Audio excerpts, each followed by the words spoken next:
March 4th, 1907.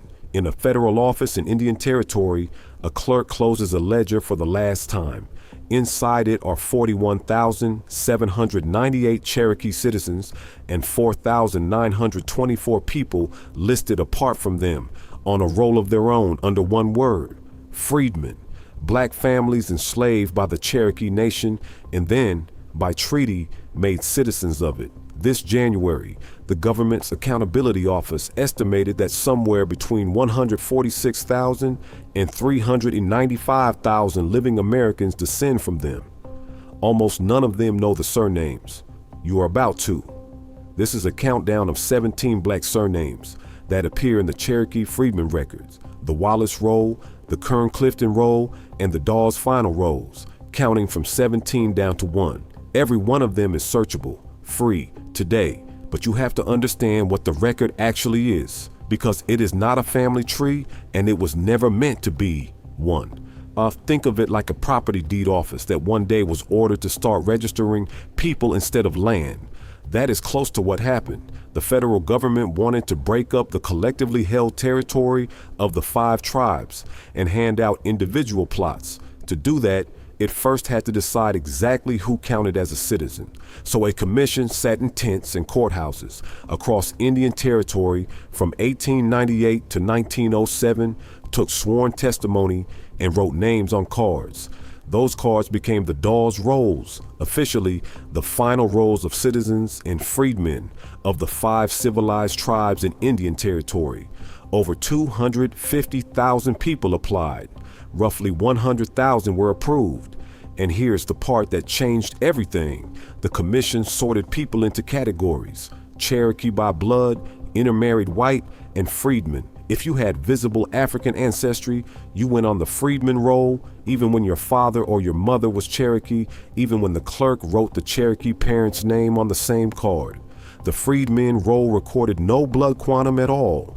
That single filing decision is why, 80 years later, thousands of black families with documented Cherokee parents were told they had no claim. 17 surnames. Here we go. Number 17, Stidham, the last name on this list, and the one most people have never heard, which is exactly the point. Samuel Stidham was elected to the Cherokee National Council for the Illinois District and served from 1895 to 1897. Understand what that means. 30 years after emancipation, in a nation that had fought on the Confederate side, a black man whose family had been property inside that nation stood for election and won a seat in its legislature. He debated laws in a chamber where some of the men across from him had owned people. Historian Dan Littlefield of the Sequoia National Research Center notes, there were almost certainly more freedmen candidates than the ones history recorded. Freedmen voters were decisive in every Cherokee election of that era. Stidham sits in the Illinois district records. Number 16, Irons. Ned Irons took the Tahlequah district seat on the Cherokee National Council in 1895 and held it through 1897, the same 2-year term as Stidham, in the district containing the Cherokee capital itself. Tahlequah was the seat of government, the courthouse, the printing office of the Cherokee Advocate. It was the room where the nation argued about whether freedmen deserved a share of the money from the sale of the Cherokee outlet. Irons was in that room while the argument was happening, holding a vote in it. When a Senate investigating committee came to the Cherokee Nation in 1878, a freedman named Jesse Ross told them plainly that freedmen had land, schools, jury service, and the vote. The Irons name runs through the Tahlequah district rolls. Number 15, Alberty. Jerry.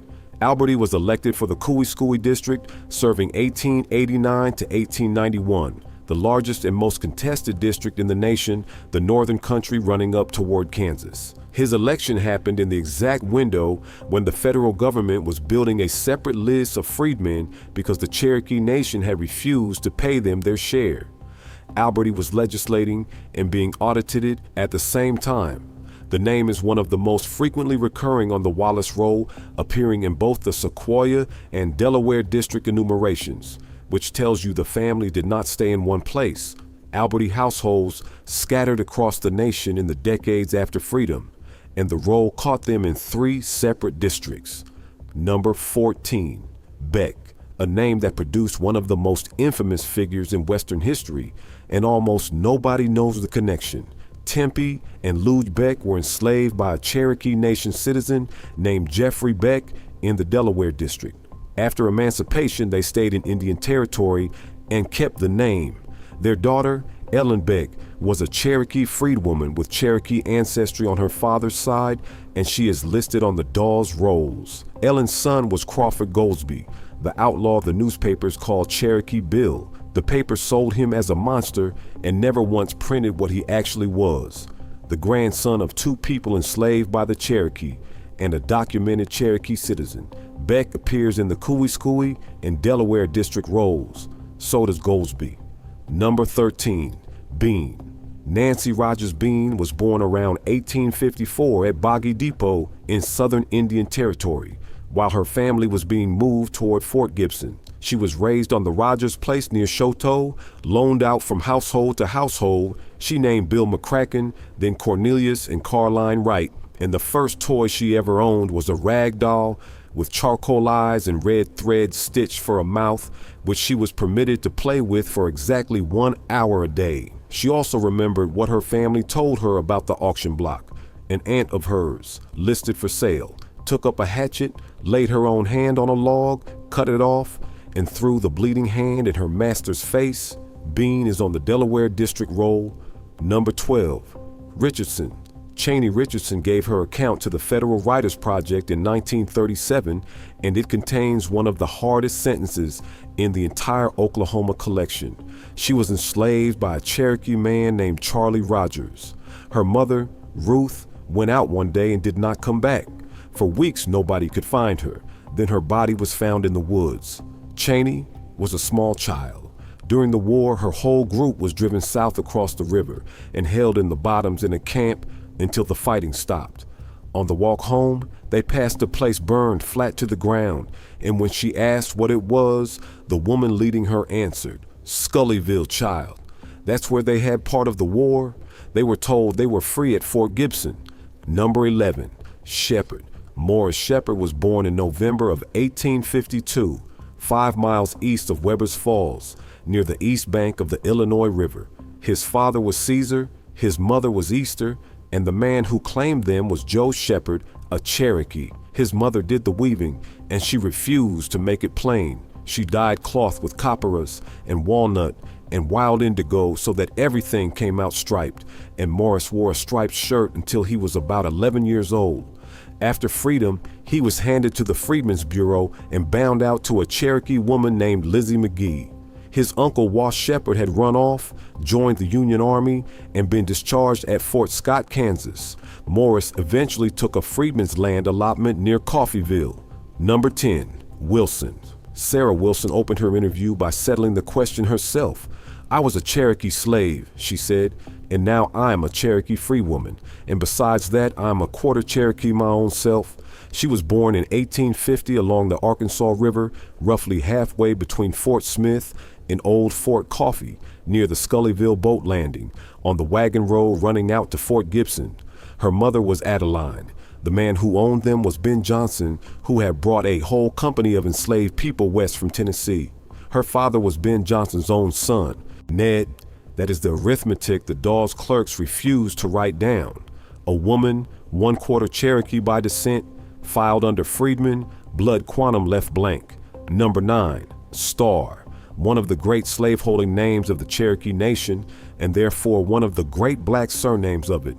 Milton Starr and William Lee Starr both sat for interviews with the Federal Writers Project in the 1930s as Cherokee Freedmen, and their narratives are filed in the Oklahoma collection alongside the others. That is the pattern this entire list is built on, and it needs saying out loud. When emancipation came, most freed people in the Cherokee Nation kept the surname of the family that had held them. The name was not chosen. It was inherited from an owner. Starr appears on the Freedmen roll in 2 separate districts, Cooey in the north, Canadian in the south, which is the fingerprint of a large holding broken up and dispersed. Number 8, Knave. In 1901, Cornelius Neely Nave stood in front of the Dawes Commission and applied for enrollment for himself, for his wife Florence, and for their children Thomas, Dora, Charles, William, and Margaret. His father Charles had been enslaved by a Cherokee named Henry Nave. His mother Mary had been enslaved by Joseph Van.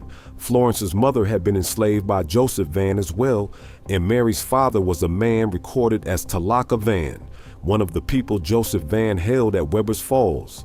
Follow that for a second. A single Dawes application card, one family, and it touches two of the largest slaveholding estates in the nation.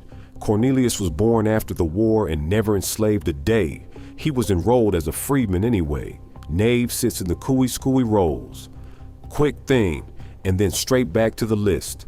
If your family name has already come up, or if you're 8 names deep and still waiting, subscribe before we get to number 1, because the last few are the ones with living court cases attached to them, and I want you here when we get to what you can actually do about it. Right, number 7.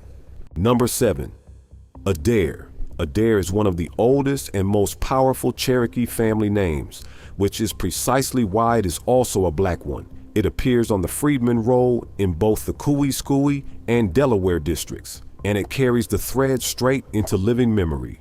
Ruth Adair Nash, a freedman descendant from Bartlesville, Oklahoma, was issued a Cherokee Nation citizenship card in 1975, and she kept it. She carried it through the decades that followed, when the tribe changed its rules and told families like hers they had never really been citizens at all. The surname Nash would eventually become the name on the case, Cherokee Nation versus Nash, the federal lawsuit that settled the question for good. Number 6, shoe boots, the oldest story on this list, and the one that shows how the whole system was built. Tarsikayaka, called Shoe Boots, was a Cherokee warrior who fought at Horseshoe Bend. He held a woman named Doll, and he fathered children with her, Elizabeth, Polly, and John. Under Cherokee law, which traced descent through the mother, and under the slave law the nation had adopted from the states, his own children were born as property. On October 20th, 1824, he petitioned the Cherokee National Council to free them, writing that he could not bear the thought of bone of his bone and flesh of his flesh being called somebody's property. On November 6th, the council granted it. Then it ordered him to end the relationship. He had twin sons with Doll anyway, Lewis and William, and when he died in 1829, his sisters inherited the twins as property. Historian Tia Miles documented the family and ties that bind. Number 5, Brown. 2 men, 1 surname, and the beginning of black political power in the Cherokee Nation. Joseph Brown was elected to the Cherokee National Council for the Tahlequah District and served from 1875 to 1877, the first freedman seated in the legislature of the nation that had enslaved his people 9 years after the treaty that freed them. Then there was the Reverend Jack Brown. At 44 years old, he and his wife Katie founded Mount Olive Baptist Church in what is now the Vienna area. And in 1885, he was elected for the Illinois district, serving until 1887, a church and a council seat built by the same 2 hands. Brown runs through the Cooey and Delaware district rolls. Number 4, glass. Fox glass was called Sula in Cherokee. It means fox, and it was the language he preferred to speak. His Dawes testimony records that he and his family used very little English. He was born around 1840. His father, John Glass, was a full-blood Cherokee man. His mother was Sookie Glass. When the Civil War broke out, Fox was 12 or 13 years old, and he went and fought with the 2nd Indian Home Guard on the Union side. His father fought with them too. He drew a federal Civil War pension for that service. He was placed on the Cherokee Nation's freedmen roll, and from 1890 to 1891, he sat on the Cherokee National Council. He died on the 11th of November, 1916. His 3rd great-granddaughter, Cheyenne Hubbard, traced all of it. Number 3, Whitmire. This is the surname that made the freedmen a legal force rather than a petition. Moses Whitmire served as trustee for the freedmen of the Cherokee Nation. the named representative who carried their claim into federal court after the nation distributed the proceeds of the Cherokee outlet land sale and left the freedmen out of it. The Court of Claims ruled in 1895 that payments could not be restricted to one class of Cherokee citizens, such as those by blood. The Cherokee Nation appealed. The United States Supreme Court upheld it. Whitmire versus Cherokee Nation, 223 U.S. 108, 1912. One man's name on a court docket, and the freedmen won a share of the land money. Whitmire is on the Cooey District roll. Number 2. Ross, the name of the most powerful family in Cherokee history. Born by a man they owned, Joseph Ross, known everywhere as Stick Ross, was born into slavery in 1854 or 55 in Indian Territory to Hector and Sally Ross, and he was held by Principal Chief John Ross himself. After freedom, he took a land allotment on the Chiwar rise outside Tahlequah that is called Stick Ross Mountain to this day. He served on the Cherokee National Council for the Tahlequah District in 1893 and 94. He was listed on the Cherokee Freedmen roll on April 10, 1901, together with his wife Nancy and their 5 children, Malcolm, Julia, Amanda, Patsy, and Clem. He died in 1930 and was buried in Ross Cemetery in Tahlequah. His marker reads, Tahlequah, pioneer and civic leader. Number 1. Van. No surname carries more of this history. Joseph Van, Rich Joe, Van Vat of Weber's Falls was among the wealthiest Cherokee in the nation, and in 1842, 25 of the people he hailed walked off his plantation and struck out for Mexico in what became the largest slave revolt in the history of Indian Territory. They were hunted down by a Cherokee militia under Captain John Drew and brought back. Their descendants kept the name. Lucinda Van told her story to the Federal Writers Project. Frank Van sat on the Cherokee National Council for the Illinois District from 1887 to 1889.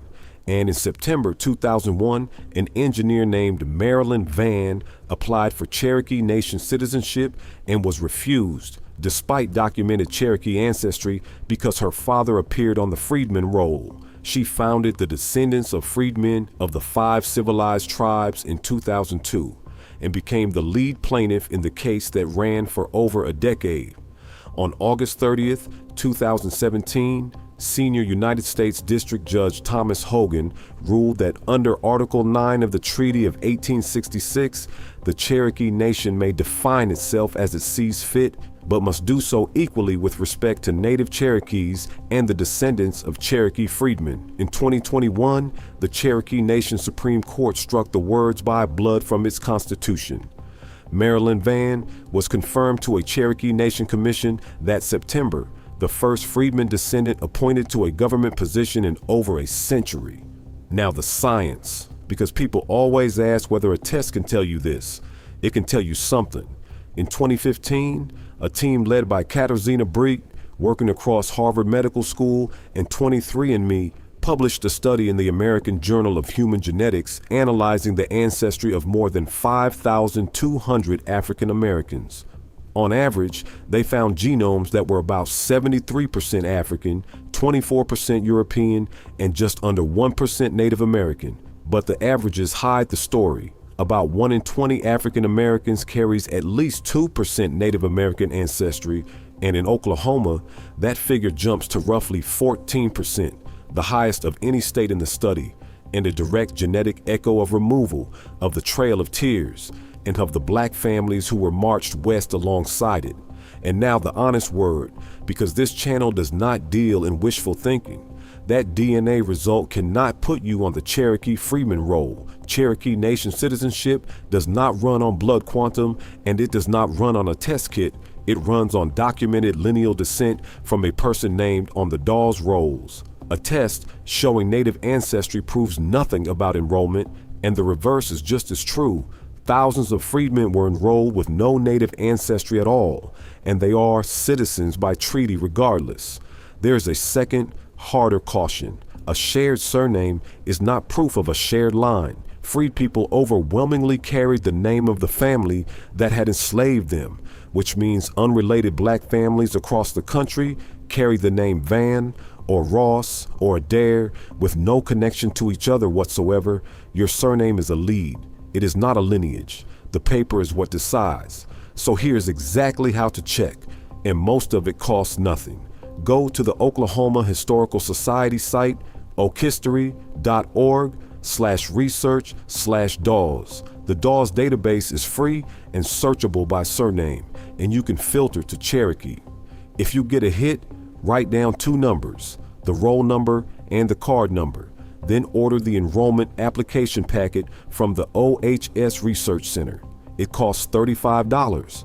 You can order it online or by phone at 405-522-5225, and it runs anywhere from 1 page to over 100. Here is why that packet matters more than anything else in American genealogy.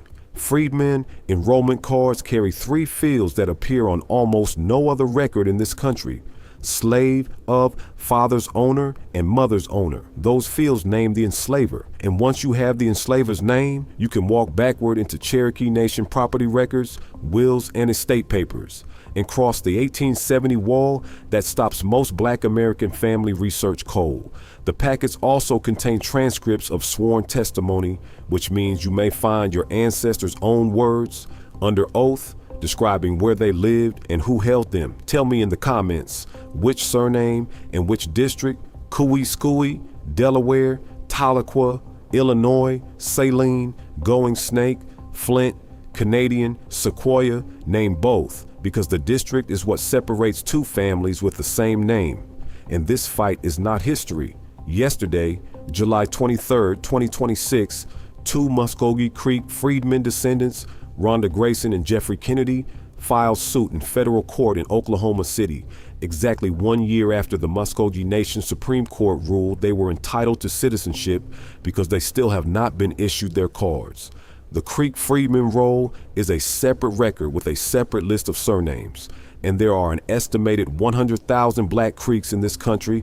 That roll is the next video. Some of the names on it will surprise you more than these did.